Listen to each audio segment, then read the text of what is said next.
नमस्कार, राज्यसभा टीवी के खास कार्यक्रम विशेष में आपका स्वागत है। मैं हूं दीपक डोभाल। आधार एक बार फिर सुर्खियों में है। सरकार ने हाल ही में यह ऐलान किया कि जिनके पास आधार कार्ड नहीं है वो इस बार आयकर नहीं भर सकता। और यही नहीं, पैन कार्ड को भी आधार के साथ अब जोड़ा जाएगा, वरना पैन कार्ड की मान्यता भी रद्द हो जाएगी। ठीक इसी के आसपास क्रिकेटर महेंद्र सिंह धोनी की आधार से जुड़ी जानकारी ट्विटर पर साझा की गई।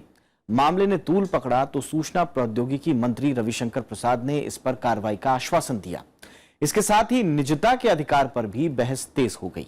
आधार एक ऐसा कदम है जिस पर शुरू से ही विवाद होता रहा है, यूपीए के जमाने से। विशेष में आज हम इन तमाम पहलुओं पर बात करेंगे और बताएंगे कि असम और मेघालय में क्या है आधार से जुड़ी मुश्किलें, क्यों वहां पर करीब 5% लोगों के पास ही आधार कार्ड है और आने वाले दिनों में वहां के लोग क्या कर पाएंगे। तो आइए शुरू करते हैं आज का विशेष।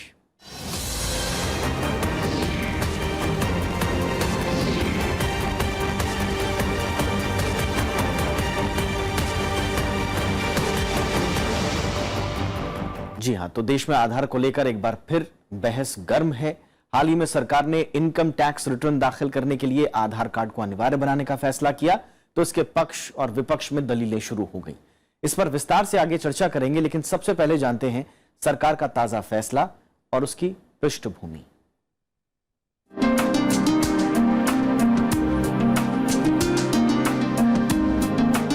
1 अप्रैल यानी नए वित्त वर्ष से आयकर रिटर्न भरने के लिए आधार अनिवार्य कर दिया गया है। यानी रिटर्न फाइल करते हुए आपको उसमें आधार नंबर की जानकारी भी दर्ज करानी होगी। इससे जुड़ा प्रस्ताव सरकार ने हाल ही में संसद में प्रस्तावित किया। सरकार के मुताबिक पैन के लिए आवेदन फॉर्म भरते वक्त भी आधार कार्ड जरूरी होगा। राज्यसभा में हाल ही में वित्त मंत्री अरुण जेटली ने जानकारी दी कि देश के 98% वयस्कों के पास आधार नंबर है। ऐसे में बचे हुए लोगों के मन में कई तरह की परेशानियों की आशंका घर कर रही है। सरकार ने इसकी भी तरकीब निकाली है। सरकार के मुताबिक अगर आपके पास आधार नहीं है तो आधार के लिए एनरोलमेंट आईडी देना जरूरी होगा। इस तरह आधार नंबर की जानकारी दिए बिना पैन अवैध माना जाएगा।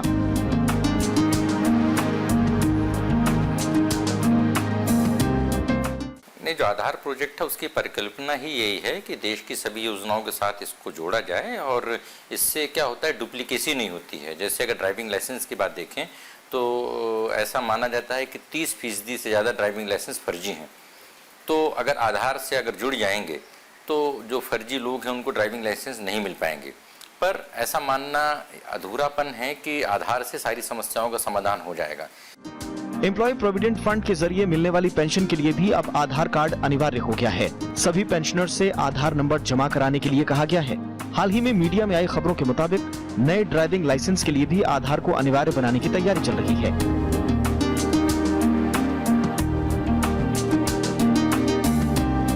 नए सिम कार्ड और मोबाइल खरीद पर भी आधार की अनिवार्यता की खबरें हैं।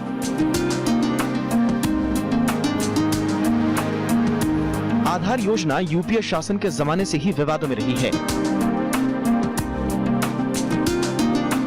इसे लेकर कई याचिकाएं कोर्ट में लंबित हैं, जिन पर फैसला सुनाते हुए अदालत बीच बीच में ये साफ करती रही है कि सरकार आधार को किसी भी योजना के लिए अनिवार्य नहीं बना सकती।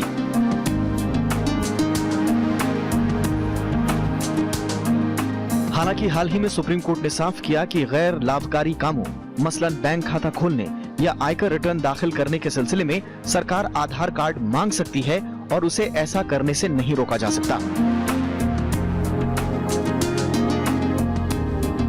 इसके 2-3 खतरे हमने देखा है राजस्थान में, जहाँ राशन पहुंचाने की बात है जहाँ तक, तो 1 करोड़ लाभार्थी हैं, उसको अनिवार्य कर लिया है और पिछले लगभग 4-5 महीने से लगभग 25 से 30% लोगों को अपना राशन मिल ही नहीं पा रहा है। लाभार्थियों को, गरीब से गरीब जनता, तो जहाँ एक तरफ ये इसको पहुंचाने में और आसानी होनी चाहिए थी, दूसरे तरफ बिल्कुल उल्टा हुआ है। और वो लोग आज बुजुर्ग लोग हैं जो घर में ही पड़े हैं, जब तक वो अंगूठा नहीं लगाएंगे तब तक उनको राशन नहीं मिलेगा, वो जाके अंगूठा लगा ही नहीं सकते हैं। 2015 में कोर्ट ने सरकार से दो टूक कहा था कि आधार अनिवार्य नहीं बनाया जा सकता। ऐसे में सरकार के ताजा फैसले और कोर्ट की टिप्पणी को लेकर लोगों में ऊहापोह की स्थिति नजर आ रही है।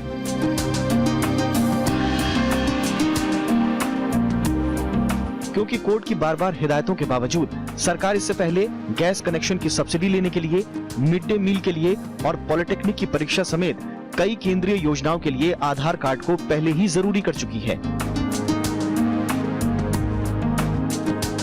Bureau report, Rajya Sabha TV.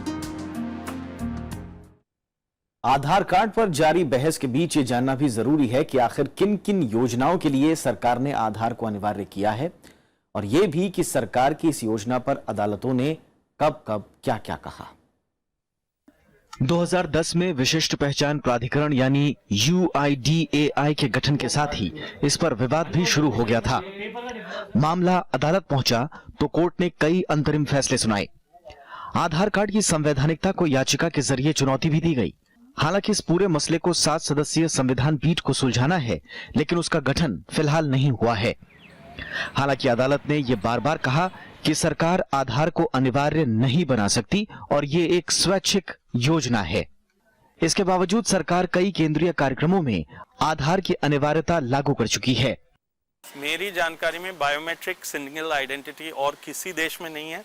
ये पहला देश है जिसने एक्सपेरिमेंट किया, क्योंकि हुआ नहीं कहीं और, तो पहले देश है।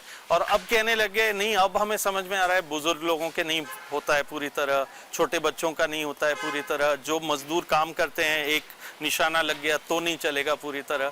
तो ये चलेगा नहीं, चल नहीं रहा है। अब कह रहे हैं कि नए नई चीज, अच्छा ये नहीं चलेगा तो आंखों से कर लेंगे। 2013 में कोर्ट ने गैस सब्सिडी जैसी सामाजिक सुरक्षा योजनाओं पर आधार की अनिवार्यता खत्म करने की बात कही, लेकिन आधार की अनिवार्यता इसमें जारी है।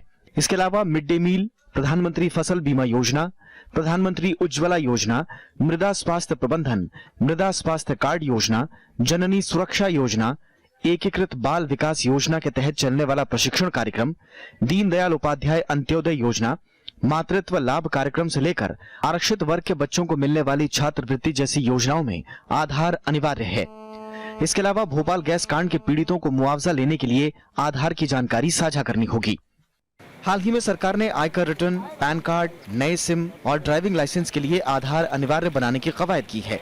केंद्र सरकार के अलावा राज्यों में भी योजना लागू करने को लेकर उत्साह देखा जा रहा है। हाल ही में कर्नाटक सरकार ने 10 लाख किसानों को 650 करोड़ सब्सिडी देने के लिए आधार का इस्तेमाल किया। महाराष्ट्र सरकार ने फसल बीमा योजना के लिए आधार अनिवार्य करने की घोषणा की। उत्तर प्रदेश के मुख्यमंत्री योगी आदित्यनाथ ने हज सब्सिडी को आधार से जोड़ने का फैसला किया। 2015 में हरियाणा सरकार ने जन्म और मृत्यु प्रमाण पत्रों के लिए आधार को अनिवार्य बनाया। यही नहीं, 2016 में कई वैवाहिक वेबसाइटों ने रजिस्ट्रेशन के लिए आधार को अनिवार्य किया।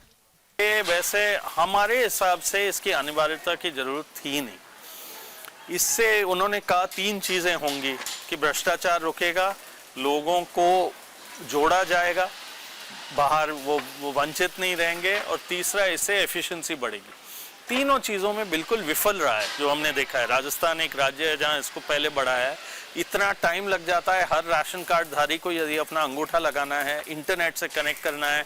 कई जगह आप और हम देखते हैं दिल्ली जैसी जगह में फ़ोन नहीं चलते हैं, तो वहाँ इंटरनेट कहाँ चले। छोटे छोटे गाँव में लोग पहाड़ों पर चढ़ते हैं, पेड़ों पर लटकाते हैं ताकि वो चल सके। टाइम बहुत लग जाता है, तो एफिशिएंसी का सवाल ही नहीं। दरअसल कोर्ट ने अपने अंतरिम आदेशों में सरकार को ऐसे सर्कुलर जारी करने की एक तरह से छूट दी हुई है।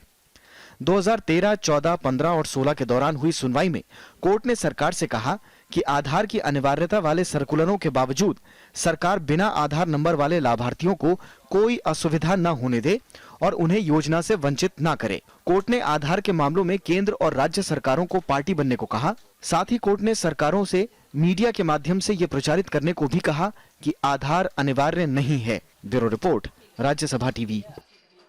केंद्र सरकार इन दिनों हर नागरिक को आधार से जोड़ने की योजना पर जोर शोर से काम कर रही है। इस वजह से इसका बड़े स्तर पर प्रचार भी किया जा रहा है। हाल ही में क्रिकेटर महेंद्र सिंह धोनी की निजी जानकारी प्रचार के बहाने ट्विटर पर लीक हो गई तो मामले ने तूल पकड़ लिया। निजता की अधिकार की बहस एक बार फिर यहीं से शुरू हुई। आइए जानते हैं क्या है आधार को लेकर निजता के मामले में चिंता। महेंद्र सिंह धोनी के आधार कार्ड बनाने से जुड़े ट्वीट ने बीते दिनों खूब सुर्खियां बटोरी। असल में सूचना प्रौद्योगिकी मंत्री रविशंकर प्रसाद ने क्रिकेटर महेंद्र सिंह धोनी के आधार कार्ड बनाने और उनके फॉर्म की फोटो ट्वीट कर दी। इसके बाद महेंद्र सिंह धोनी की पत्नी साक्षी सिंह रावत ने जब इस पर आपत्ति जताई तो रविशंकर प्रसाद ने कहा कि निजी जानकारी शेयर करने वालों पर कार्रवाई की जाएगी। धोनी देश के बहुत बड़े खिलाड़ी ही नहीं, मैं उनको देश के एक महान नायकों में मानता हूं, बहुत सम्मान करता हूं और मैं अभिनंदन करता हूं कि उन्होंने कॉमन सर्विस सेंटर के माध्यम से आधार बनवाया था।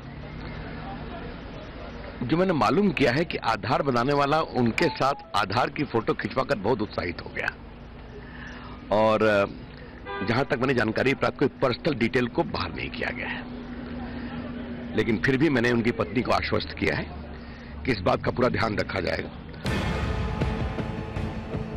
असल में आधार और निजता के अधिकार पर शुरू से ही बहस चल रही है।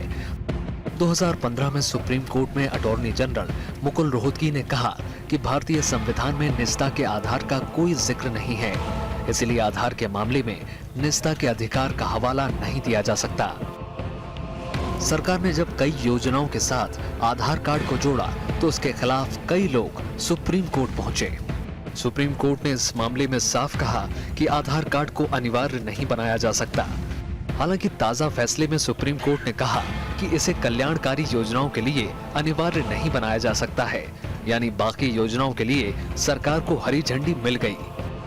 आधार विरोधियों का तर्क है कि धीरे धीरे आधार के दायरे को बढ़ाया जा रहा है और जो लोग इसे नहीं बनाना चाहते उन पर आधार को लादा जा रहा है। उन्हें शक है कि आधार में दर्ज उनकी निजी जानकारी सुरक्षित नहीं है। इनकम टैक्स रिटर्न में डाल देंगे, पैन कार्ड में डाल देंगे, ड्राइविंग लाइसेंस में डाल देंगे, तो इससे होगा क्या? एक तरफ सारी सूचनाएं एक जगह एकत्रित हो जाएंगी और चाहे वो कोई कंपनी हो, उनको एक बहुत बड़ा फायदा किसी दिन हो सकता है। कह रहे हैं आधार की सूचनाएं नहीं देंगे, लेकिन इस देश में सब कुछ चुराया जा सकता है, चुराया जाता है और एक बार बाहर गया तो गया। केंद्र सरकार बार बार ये कह रही है कि आधार नंबर का दुरुपयोग मुमकिन नहीं है और इसकी सुरक्षा का पुख्ता इंतजाम किया गया है। वित्त मंत्री अरुण जेटली ने आधार से जुड़े विधेयक पर चर्चा के दौरान संसद में कहा था कि विधेयक के चैप्टर 6 में सूचनाओं को गुप्त और सुरक्षित रखने का प्रावधान है। भाग 8 के तहत किसी भी व्यक्ति की मर्जी से कोई जानकारी साझा नहीं की जा सकती है। जेटली ने कहा कि बायोमेट्रिक डेटा किसी से भी शेयर नहीं किए जा सकते। भाग 29 के तहत कोर बायोमेट्रिक डेटा भी किसी से शेयर नहीं किए जा सकते। वित्त मंत्री ने यह भी कहा कि जिला जज से ऊपर का कोई भी जज आधार से जुड़ा कोई भी डेटा मांग सकता है और राष्ट्रीय सुरक्षा के लिए डेटा साझा किया जा सकता है। लेकिन आधार विरोधियों की दलील है कि ताजा विधेयक में राष्ट्रीय सुरक्षा के नाम पर जानकारी साझा करने का सारा दारोमदार UIDAI के अधिकारियों के हाथ में आ गया है और जानकारी साझा करने के नियम को और आसान कर दिया गया है। निजता के अधिकार के दो पहलू हैं। पहला पहलू यह है कि क्या सरकार को आधार का डेटा लेने का अधिकार है, तो मैं समझता हूं कि इसके बारे में सुप्रीम कोर्ट ने 1954 से और अभी तक जितने जजमेंट दिए हैं तो सरकार को ऐसे अधिकार हैं। प्रश्न इस बात का है कि जब सरकार ने आपका डेटा लिया है तो उसकी प्राइवेसी सुनिश्चित करने की जवाबदेही सरकार की है कि नहीं है। तो IT एक्ट में, IPC में और दूसरी सारी जगहों पे ऐसे कानून हैं जिसके अनुसार सरकार की जवाबदेही है कि वो इस डेटा को सुरक्षित रखें और अगर UID या अन्य किसी एजेंसी के माध्यम से वो डेटा लीक होता है या सार्वजनिक होता है या कंप्रोमाइज़ होता है या सेल होता है तो सरकार को उसकी जवाबदेही लेनी चाहिए। आधार विरोधियों का तर्क है कि आधार को अनिवार्य बनाए जाने को लेकर संसद में विधेयक लाया जाना चाहिए और सरकार जिस तरह धीरे धीरे इसका दायरा बढ़ा रही है वो रास्ता ठीक नहीं। आरोप ये भी लगाए जा रहे हैं कि आधार के आंकड़े जमा करने के लिए प्राधिकरण कई निजी कंपनियों का सहारा ले रहा है। इस बात की कोई गारंटी नहीं है कि वो कंपनियां इन आंकड़ों का अपने हितों में इस्तेमाल ना करें। इस बात की भी कोई गारंटी नहीं है कि सरकार के पास जो आंकड़े हैं उनका इस्तेमाल वो किसी नागरिक पर नजर रखने के लिए ना करें। आधार विधेयक के मुताबिक अगर किसी व्यक्ति की कोई जानकारी लीक होती है तो वो सीधे कोर्ट में इस मामले में मुकदमा नहीं कर सकता। मुकदमा करने का हक सिर्फ UIDAI को है या फिर प्राधिकरण जिस व्यक्ति को इसके लिए नियुक्त करे वही इसके खिलाफ कोर्ट जा सकता है। यानी अपनी लीक हुई जानकारी के लिए कोई भी व्यक्ति इसे चुनौती नहीं दे सकता। जानकार इसे खतरनाक मानते हैं। सरकार ने जिस तरह आधार विधेयक को मनी बिल बनाकर संसद में पेश किया, जानकार उस पर भी सवाल उठा रहे हैं। इन लोगों ने पलटी जरूर खाई है कि बीजेपी वाले आज कह रहे हैं कि नहीं बहुत अच्छा है, और उस समय कह रहे थे कि ये तो बिल्कुल बेकार है और एक बहुत बड़ा स्कैम है, और आज जो यूपीए में थे करने वाले वो कह रहे हैं कि नहीं मनी बिल के रूप में क्यों लाए। मनी बिल में के रूप में लाना बिल्कुल ही गलत था, क्योंकि इस पर पूरी बहस होनी चाहिए थी, राज्यसभा की बात सुनी जानी चाहिए थी। जो राज्यसभा ने कहा अनिवार्य मत बनाओ वो माना जाना चाहिए था, लेकिन वो तैयार नहीं थे, तो इसमें दोबारा भी डाल दिया ये सब चीजें की।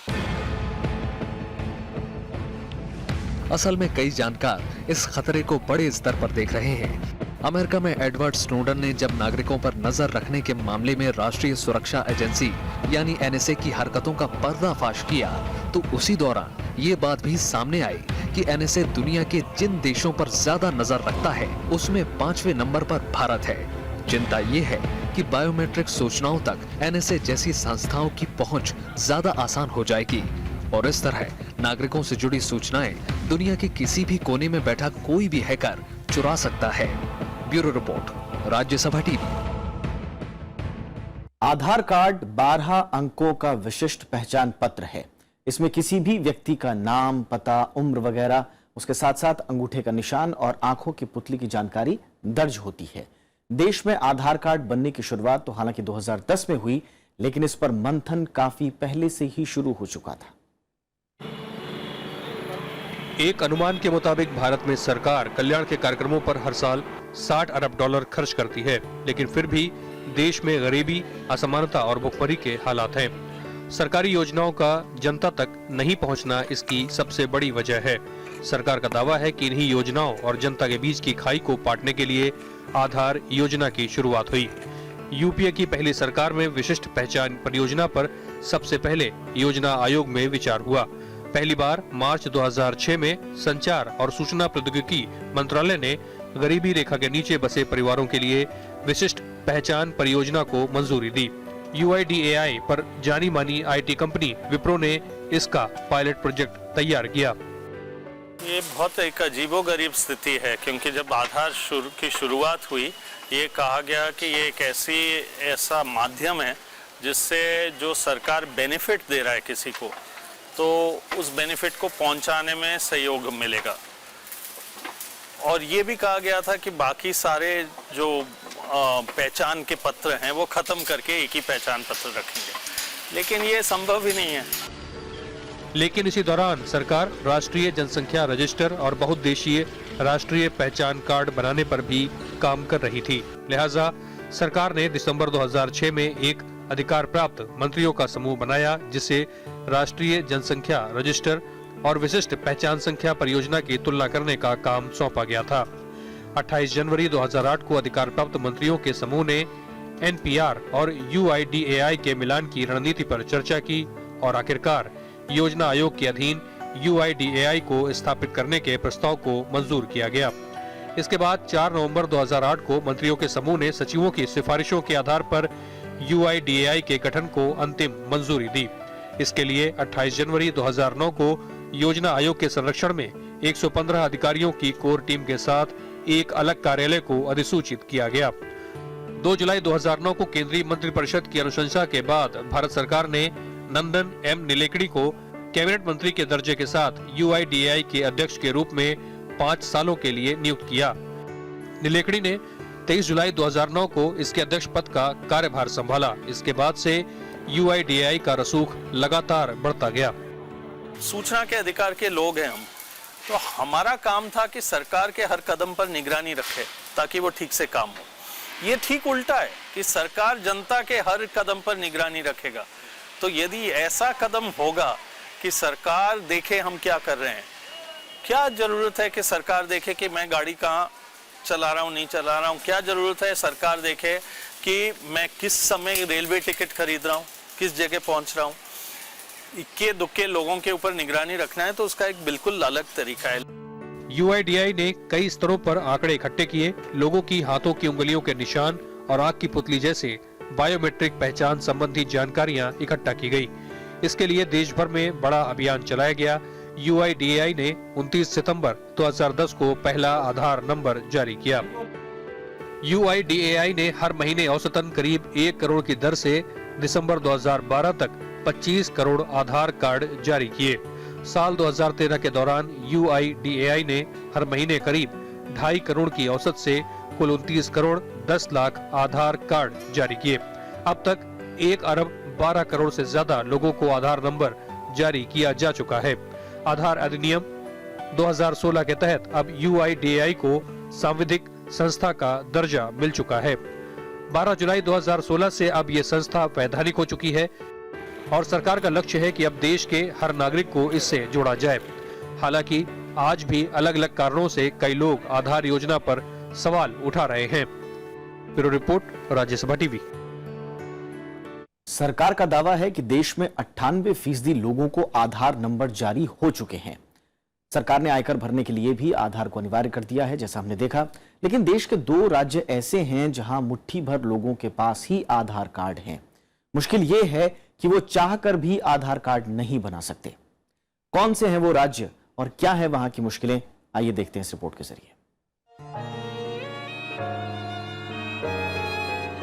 पहाड़ों और हरियाली से अटा ये खूबसूरत प्रदेश है असम, और इसी राज्य से सटा दूसरा प्रदेश है मेघालय। दोनों राज्यों की अपनी खासियतें हैं और अपनी मुश्किलें, लेकिन आधार की बात आते ही दोनों प्रदेशों की समस्या एक हो जाती है। तमाम सरकारी आदेशों और नियमों के बावजूद फिलहाल यहाँ के बाशिंदों के लिए आधार कार्ड बनाना बेहद चुनौती भरा काम है। असम सरकार ने बीते साल ये साफ कर दिया था कि जब तक उनके यहाँ नेशनल रजिस्टर ऑफ सिटीजन्स को अपडेट नहीं किया जाता, तब तक आधार कार्ड नहीं बनाए जाएंगे। और आसाम की में और मेघालय की जहाँ तक बात है, वो एक विडंबना में फंस गए, क्योंकि यदि वो आधार कार्ड को कंपलसरी कर लेंगे और सब लोग बना देंगे तो वो एक नागरिकता का रास्ता बन जाएगा। और वहाँ की जनता कह रही है कि बाहर के लोग आए और बसें और हम नागरिकता नहीं देना चाहते हैं। तो क्या करेंगे उन जगहों में, मुझे समझ में नहीं आता है। असम में इस वक्त ठीक कितने लोगों के पास आधार नंबर है, इस पर अलग अलग आंकड़े दिए जा रहे हैं। सरकारी दावों में भी काफी फर्क देखने को मिल रहा है। अनुमान के मुताबिक असम में 3.5% से लेकर 7.5% लोगों के पास आधार कार्ड है, तो वहीं मेघालय में ये आंकड़ा 5% से 9% तक बताया जा रहा है। ऐसे में असम के मुख्यमंत्री सर्बानंद सोनोवाल ने बीते साल केंद्र सरकार से आग्रह किया था कि जब तक नेशनल रजिस्टर ऑफ सिटीजन्स के आंकड़ों को अपडेट नहीं किया जाता, तब तक प्रदेश में आधार कार्ड नहीं बनाए जाएंगे। तो डुप्लीकेट आधार भी बन सकते हैं। ऐसे अभी इस तरह के कुछ स्टिंग ऑपरेशंस हुए हैं। तो मैं समझता हूँ कि आधार जरूरी करने की योजना है, होना भी चाहिए, लेकिन उसमें 2 बातें हैं। नंबर 1 कि क्या सुप्रीम कोर्ट के आदेश का उसमें पालन हो रहा है कि नहीं। दूसरे नंबर पे आधार से ही सारी समस्याओं का समाधान नहीं हो पाएगा। असल में देश की आजादी के बाद पहली बार साल 1951 में नेशनल रजिस्टर ऑफ सिटीजन्स बनाया गया, ताकि देश में नागरिकों की पहचान की जा सके। असम और मेघालय में फिलहाल 1971 को आधार मानकर NRC को अपडेट किया जा रहा है, यानी बांग्लादेश की आजादी के बाद के आंकड़ों को सरकार श्रेणीबद्ध कर रही है, ताकि पड़ोसी मुल्क के घुसपैठियों को भारत का दस्तावेज न मिल सके। असल में आधार कार्ड एक ऐसा पहचान पत्र है जो नागरिकता को पुष्ट नहीं करता, बल्कि इसमें पता, नाम और उम्र वगैरह का आंकड़ा दर्ज होता है। पूछने की जरूरत नहीं थी कि क्या आप नागरिक हो कि नहीं। तो यदि आप नागरिक नहीं हो तो बन गया आधार कार्ड। तो इसीलिए पूरे नॉर्थ ईस्ट में इसको चला ही नहीं रहे, क्योंकि आधार कार्ड बन गया कि मैं यहाँ रहता हूँ, बस उतना ही प्रूफ बहुत है। रहता हूँ तो है, वो रहते ही यहाँ है।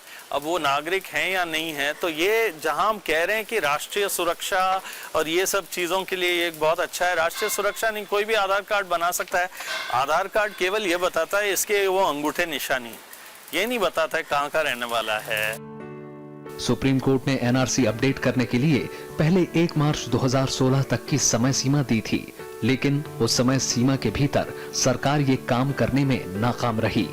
इस मामले में कई समय सीमा तय हो चुकी है और कई बार ये आगे बढ़ चुकी है। इसको देखते हुए असम और मेघालय को कई योजनाओं में छूट दी गई। प्रधानमंत्री उज्ज्वला योजना के साथ आधार कार्ड लिंक करने के मामले में असम और मेघालय को अलग रखा गया। सुप्रीम कोर्ट ने कह रखा है कि आप इसको कहीं भी अनिवार्य नहीं कर सकते हो।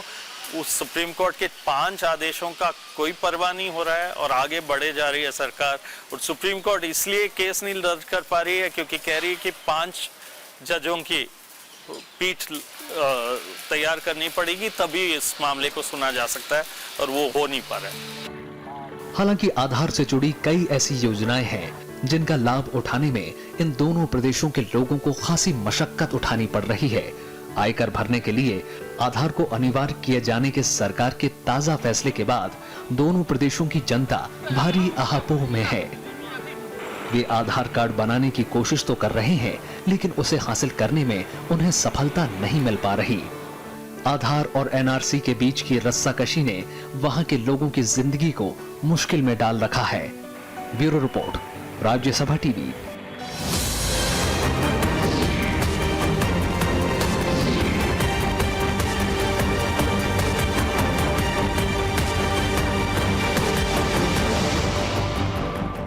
ये था आज का विशेष। नमस्कार।